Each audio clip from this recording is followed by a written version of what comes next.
Shri Madhuri jewellers BIS hallmark showroom, నమ్మకానికి చిరునామా, అసలైన ఆభరణం. శ్రీ దుర్గా భవానీ అమ్మవారి గుడి దగ్గర, గుంటూరు రోడ్, సుల్తానాబాద్ సెంటర్, తెనాలి. ఈ convention function hall AC, RTC bus stand out gate ఎదురు, తెనాలి. Cell number 7288566666. ఎన్నెన్నో రుచికరమైన న్యూ వెరైటీ ఫుడ్ ఐటమ్స్. సెసి delicious sweets and bakery, Prakasam road, Ganganammapeta, Tenali. మీ నర్సింగ్ కెరియర్ కు సరైన గమ్యం 100% job assistance. Happy college of nursing, bus stand సమీపంలో, Tenali. Star Srinidhi, Star Srinidhi, your trusted support since 2020. STV Tenali. Vijayawada, Guntur నగరాలకు ధీటుగా తెనాలిని అభివృద్ధి పదంలో తీసుకువెళ్లేందుకు కృషి చేస్తున్నట్లు మంత్రి నాదెండ్ల మనోహర్ తెలియజేశారు. ఈరోజు సోమవారం సాయంత్రం తెనాలి మున్సిపల్ కార్యాలయంలో ఏర్పాటు చేసిన మీడియా సమావేశంలో కొన్ని కీలకమైన విషయాలను మంత్రి నాదెండ్ల మనోహర్ తెలియజేశారు. ముఖ్యంగా చూసుకుంటే కనుక తెనాలి పట్టణంలో ఇప్పటివరకు 55 కోట్ల రూపాయలతో కూటమి ప్రభుత్వం అధికారంలోకి వచ్చిన తర్వాత వివిధ అభివృద్ధి కార్యక్రమాలు చేపట్టినట్లయితే మంత్రి నాదెండ్ల మనోహర్ అయితే తెలియజేస్తూ ఉన్నారు. ఇప్పుడు అవి కాకుండా ఇప్పుడు ప్రజెంట్ 10 కోట్ల రూపాయలు అనేవి కూడా నిధులు మంజూరైనాయి. ముఖ్యమంత్రి చంద్రబాబు నాయుడు అట్లాగే ఉప ముఖ్యమంత్రి పవన్ కళ్యాణ్ నేతృత్వంలో తెనాలి పట్టణానికి సంబంధించి 10 కోట్ల రూపాయలు ప్రత్యేకంగా నిధులు మంజూరు చేశారు. ఈ నిధులతో ప్రత్యేకంగా అభివృద్ధి కార్యక్రమాలు కూడా చేపట్టనున్నట్లయితే మంత్రి నాదెండ్ల మనోహర్ అయితే తెలియజేశారు. ముఖ్యంగా కూడా ఇటు పాత మున్సిపల్ కార్యాలయాన్ని కూడా కూల్చివేసి డిమాలిష్ చేసి కొత్త భవన నిర్మాణం కూడా త్వరలో చేపట్టబోతున్నట్లయితే తెలియజేస్తూ ఉన్నారు. ఈ రేపటి నుంచి మంగళవారం నుంచి టెండర్ల ప్రక్రియ జరగబోతూ ఉంది. ఈ మున్సిపాలిటీ ఏదైతే ఉందో పాత ఎన్నో సంవత్సరాలుగా ఉన్నటువంటి మున్సిపల్ కార్యాలయాన్ని కూల్చివేసే ప్రక్రియను రేపటి నుంచి టెండర్లు తీసి అందులో ఓపెన్ టెండర్ ద్వారా కూడా కేటాయించి ఆ భవనం కూల్చివేతకు సంబంధించి కూడా వారికి కేటాయిస్తాము. ఈ భవనం మొత్తంగా కూడా కూల్చివేసిన తర్వాత అక్కడ పీపీపీ విధానంలో కూడా తెనాలి మున్సిపల్ నూతన కార్యాలయాన్ని నిర్మించే విధంగా చర్యలు చేపడుతున్నట్లయితే మంత్రి నాదెండ్ల మనోహర్ అయితే తెలియజేశారు. అట్లాగే తెనాలి అభివృద్ధికి అనేక చర్యలు చేపడుతున్నట్లయితే తెలియజేశారు. ఇటు విజయవాడ, గుంటూరు నగరాలకు ధీటుగా మహానగరంగా తెనాలిని అభివృద్ధి పదంలో తీసుకెళ్లేందుకు కృషి చేస్తున్నట్లయితే మంత్రి నాదెండ్ల మనోహర్ తెలియజేశారు. ఇట్లు పారిశుద్ధ్య పరంగా కూడా ప్రత్యేక చర్యలు చేపడుతున్నామని, అట్లాగే 34 ఆటోలు పారిశుద్ధ్యానికి సంబంధించి 34 ఆటోలు తెనాలి కేటాయించడం జరిగింది. అట్లాగే 4 ఫాగింగ్ మిషన్లు కూడా తెనాలికి రావడం జరిగింది దోమల నివారణకు అని చెప్పి అయితే మంత్రి నాదెండ్ల మనోహర్ తెలియజేస్తున్నారు. అట్లాగే రైతులకు సంబంధించి కూడా కొన్ని కీలకమైనటువంటి సూచనలు ఇదే మీడియా సమావేశంలో అయితే ఆయన సూచించారు. మొత్తంగా చూసుకుంటే కనుక కూటమి ప్రభుత్వం అధికారంలోకి వచ్చిన తర్వాత తెనాలి పట్టణం ఇటు నియోజకవర్గ వ్యాప్తంగా కూడా ఇటు ఎన్ని ఆర్థిక ఇబ్బందులు ఉన్నప్పటికీ కూడా తెనాలిని అనేక విధంగా ముందుకు తీసుకెళ్తున్నాము, అభివృద్ధి కార్యక్రమాలు కూడా చేపడుతున్నట్లు కూడా చెప్తా ఉన్న పరిస్థితి. సిఆర్డీఏ పరిధిలో ఉన్న తెనాలి మున్సిపాలిటీకి ప్రాధాన్యత ఇవ్వాలనే ఒక ఆలోచనతో కొత్త కార్యక్రమాలు వినూత్నంగా మనం టేకప్ చేస్తూనే వచ్చాం. నేను మొదటి నుంచి కూడా నమ్మింది ఏంటంటే మౌలిక సదుపాయాలు మనం మెరుగైంది మన ప్రాంతాల్లో ఏర్పాటు చేసుకోగలిగితే తప్పకుండా ఒక మహానగరంగా ఈ ప్రాంతంలో ఉన్న ప్రజలకి ఒక భరోసా కల్పించే విధంగా, ఇతర ప్రాంతాల నుంచి ఈ ప్రాంతానికి తరలి వచ్చే విధంగా మనం కార్యక్రమాలు చేసుకోవచ్చు.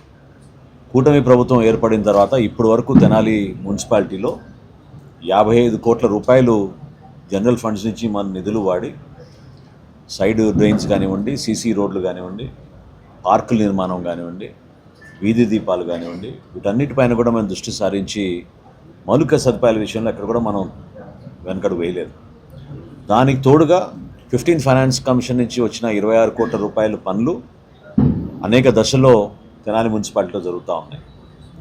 తాజాగా రాష్ట్ర ప్రభుత్వం సిఆర్డీఏ నుంచి గౌరవ ముఖ్యమంత్రి గారు, అదేవిధంగా గౌరవ మున్సిపల్ శాఖ మంత్రి నారాయణ గారు మా అభ్యర్థన మేరకు 10 కోట్ల రూపాయలు నిన్న రిలీజ్ చేశారు. ఈ 10 కోట్ల రూపాయలతోటి దాదాపు 32 వర్క్లు, సీసీ రోడ్లు కానివ్వండి, డ్రైన్స్ కానివ్వండి, మనకి తెనాలి మున్సిపాలిటీలో ఇమీడియట్గా ప్రారంభించుకునేటట్టు ఒక కార్యక్రమం చేపట్టబోతున్నాం. వీటితో పాటు చాలా రోజుల నుంచి పెండింగ్ ఉన్న మన మున్సిపల్ కార్యాలయం డెమాలిషన్ రేపటి రోజున టెండర్ పిలవబోతున్నారు. ఆ బిల్డింగ్ కూల్చివేత, తదనంతరం మనం కట్టాల్సిన కొత్త మున్సిపల్ బిల్డింగ్కి అన్ని మార్గాలు క్లియర్ అయినాయి కాబట్టి జాయింట్ కలెక్టర్ గారు ఇప్పుడు స్పెషల్ ఆఫీసర్గా ఆయన కూడా తీర్మానం చేశారు కాబట్టి మనకి ఇంక ఇబ్బంది లేకుండా రేపటి రోజున టెండర్ ఓపెన్ చేసి బహిరంగంగా దీన్ని ఆక్షన్ చేయమని నేను కోవడం జరిగింది కమిషనర్ గారిని. ఎక్కడ ఎవరు కూడా ఇబ్బంది పడకుండా అందరూ ఎవరికైతే ఆసక్తి ఉందో వాళ్ళు పాల్గొనే విధంగా మన పాత మున్సిపల్ ఆఫీస్ని డెమాలిషన్ ప్రక్రియ మొదలయ్యే విధంగా వారం రోజుల్లోపే ఆ కార్యక్రమాన్ని ప్రారంభించుకోబోతున్నాం.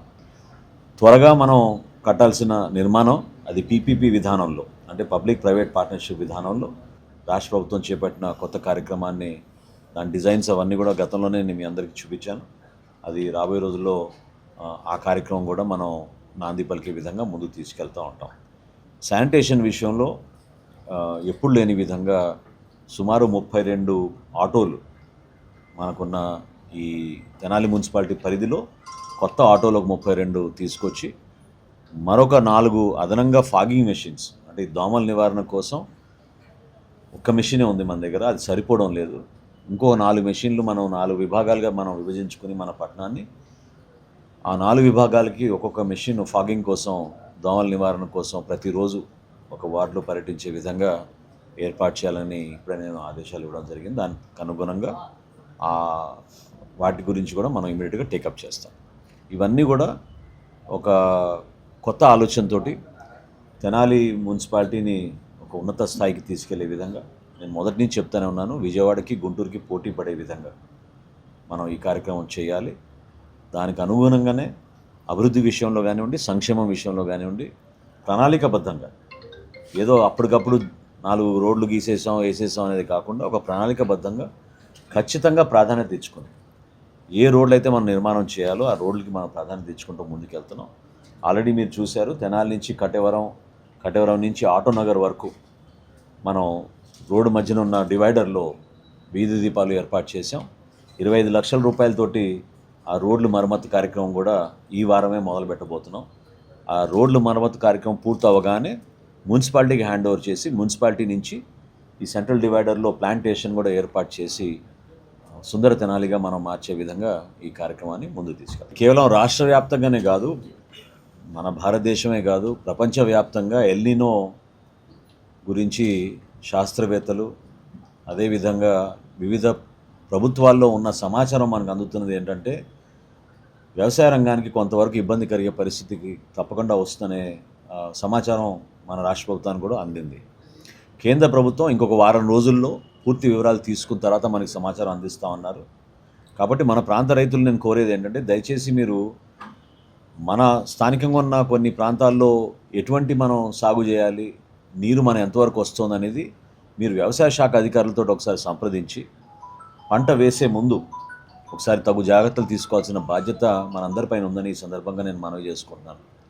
ఎందుకంటే పంట నష్టం జరగకూడదు, రైతాంగానికి కూడా నష్టం జరగకూడదు.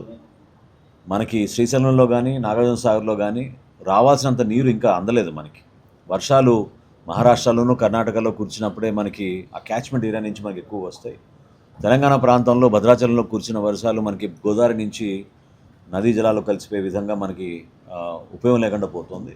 ఈ ప్రాంత రైతులందరూ కూడా నేను కోరుకుంటున్నాను, ఒక్కసారి దయచేసి మీరు ఎల్నినో ప్రభావం ఏ విధంగా ఉండబోతోంది మన ప్రాంతంలో అనేది మీరు ఖచ్చితంగా మీరు ఆ అవగాహన వచ్చే విధంగా మీరు సమాచారం తెప్పించుకొని క్షేత్రస్థాయిలో అధికార యంత్రాంగంతో మీరు వ్యవసాయ శాఖ అధికారులతో మీరు మాట్లాడి అప్పుడు మీ తగు కార్యాచరణ చేయమని మనస్ఫూర్తిగా నేను కోరుకుంటున్నాను. ఎందుకంటే చాలామంది తెలియక మనకి బోర్బావులు ఉన్నాయి కదా, ఎక్కడున్నా ఇబ్బంది ఉండదనే భావనతో ఉన్నారు. ఎక్కడ చూసినా కూడా మనకి గ్రౌండ్ వాటర్ లెవెల్స్ కూడా బాగా తగ్గిపోతున్నాయి. కాబట్టి ఈ సంవత్సరం కొంచెం ప్రత్యేకంగా మనం వరి సాగు గురించి మాత్రం ఆలోచించాల్సిన విషయం డెఫినెట్గా ఉంది. దాని గురించి ఒకసారి దయచేసి రైతులందరూ కూడా మీరు సంప్రదించుకోండి. స్థానికంగా ఉన్న అధికారులతో కూడా మీరు సంప్రదించి పంట వేసే ముందు, ఒకసారి సాగు వేసే ముందు మీరు జాగ్రత్తగా ఆలోచిస్తే భవిష్యత్తులో ఎక్కడ ఇబ్బంది కలగకుండా ఉంటుందని నేను భావిస్తున్నాను. ఎక్కడా అనలేదు, ఇంకా మనకి అఫీషియల్గా సెంట్రల్ గవర్నమెంటే మనకి ఇంకా అందించలేదు. లాస్ట్ వీక్ నేను ఢిల్లీకి వెళ్ళినప్పుడు కూడా నేను అదే మాట్లాడితే ఇంకో 1 వీక్ తర్వాత నివేదిక ఇస్తామన్నారు. ఆ నివేదిక చూసుకుని ఏ జిల్లాల్లో మనకి ఇబ్బంది ఉందో మనకు ముందుగానే సమాచారం వస్తుంది. ప్రాథమికంగా మనకు వచ్చిన సమాచారం కేవలం రాయలసీమ ప్రాంతంలో 2 జిల్లాలకే పరిమితం అవుతోంది. కాబట్టి మన ప్రాంతంలో 34% వర్షం తక్కువ పడింది అనేది మనకి ఇప్పుడు వస్తున్న సమాచారం. ఇతర ప్రాంతాల్లో 70% వరకు కూడా వెళ్ళింది. సో ఒకసారి మనం పూర్తి అవగాహన తెచ్చుకున్న తర్వాత మనం మాట్లాడదాం. Star Srinidhi. Star Srinidhi. Secure your future, save it right. Fixed deposits that help you grow. Gold loans when you need cash flow. easily replicate your gold loan. Buy and sell your gold. Star Srinidhi, your trusted support since 2020. Me nursing career కు సరియైన గమ్యం happy college of nursing Tenali. Inter పూర్తి చేశారా? Nursing రంగంలో ఉన్నత భవిష్యత్తు, విదేశాలలో placement అవకాశాల కోసం చూస్తున్నారా? అయితే అడ్మిషన్లు ప్రారంభమయ్యాయి. 100% జాబ్ అసిస్టెన్స్, ఎంపికైన సీట్లకు ఫ్రీ ఎడ్యుకేషన్ స్కాలర్షిప్. గుంటూరు జిల్లాలోని 350 స్వంత హాస్పిటల్ బెడ్స్ తో క్లినికల్ ట్రైనింగ్ అండ్ అసోసియేషన్ అవకాశాలు. మీ కలలకు రెక్కలివ్వండి. నర్సింగ్ లో మీ కెరియర్ ను ఈ రోజే ప్రారంభించండి. Happy college of nursing, bus stand సమీపంలో Tenali. Cell numbers 8897028588 and 7893405982. Hotels రంగంలో తనకంటూ ఓ ప్రత్యేకతను చాటుకున్న సెసీ డెలీషియస్ ఇప్పుడు మీకు అందుబాటులో. సరికొత్త రుచులతో సెసీ డెలీషియస్.